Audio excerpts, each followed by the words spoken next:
Hello everyone, তো চলো শুরু করি আমার ডেলিকার ব্লগ। দেখতেই পাচ্ছ রেডি সেডি হয়ে বেরিয়ে পড়েছি কোথাও যাওয়ার উদ্দেশ্যে। হ্যাঁ, কোথায় যাচ্ছি সেটা তো অবশ্যই বলবো, আমার ভিডিওটা কন্টিনিউ দেখতে থাকো। আমাদের টাইম ছিল 10:30টার মধ্যে পৌঁছানো, কিন্তু বেরোতে বেরোতে বেজে গেছিল 10টা। কি আর করা যাবে।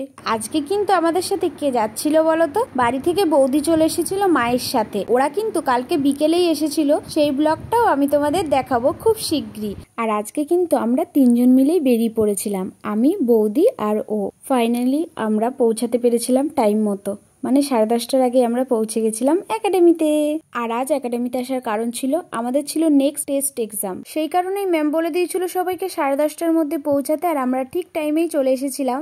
আর বলা হয়েছিল বাড়ি থেকে একজনকে নিয়ে আসতে, এই কারণে আমি বৌদিকেই নিয়ে এসেছিলাম। আর এই দেখো সবাই কিন্তু যে যার মডেল নিয়ে চলে এসেছিল। আর ওরা কিন্তু এখানে দুপুরের খাবারও অর্ডার করে ফেলছিল। 11টা বেজে যায়, এর মধ্যে ম্যাম চলে আসে আর সবাই লেগে পড়ে যে যার কাজে।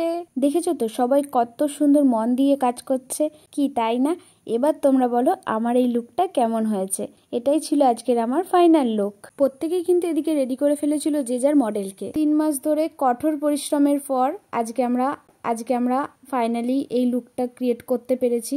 পুরোটাই সম্ভব হয়েছিল ম্যামের জন্যে, কারণ মেকআপ তো আমরা টুকটাক সবাই জানি, কিন্তু কারো তো এমন নলেজ নেই যে একটা ব্রাইট রেডি করতে পারবে। অন্যদিকে টুকটাক যার যা ভুল ছিল ম্যাম সংশোধন করে দিয়েছিল। দেন আমরা চলে এসেছিলাম কিছু খাওয়া দাওয়া করার জন্যে, কারণ অনেকটাই সময় হয়ে গেছিল, আমি আর বৌদি কিছু খাওয়া দাওয়া করিনি।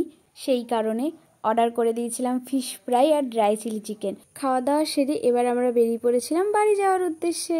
বিশ্বাস করো আর কোথাও যাওয়ার মতো বা ঘোরার মতো এনার্জি একটুও ছিল না। একভাবে 11টা থেকে 3টে অবধি দাঁড়িয়ে থেকে নিজের কাজটাকে করতে হয়েছিল। আর হ্যাঁ, কাজ যখন সেটা তো করতেই হবে, তাই না বলো? একটা কথা কিন্তু মানতেই হবে, কষ্ট না করলে কোনোদিন কেষ্ট পাবে না। ফাইনালি কথা বলতে বলতে আমরা পৌঁছে গেছিলাম বাড়িতে। আমার ভিডিওটা কেমন লাগলো অবশ্যই কমেন্ট করে জানাবে।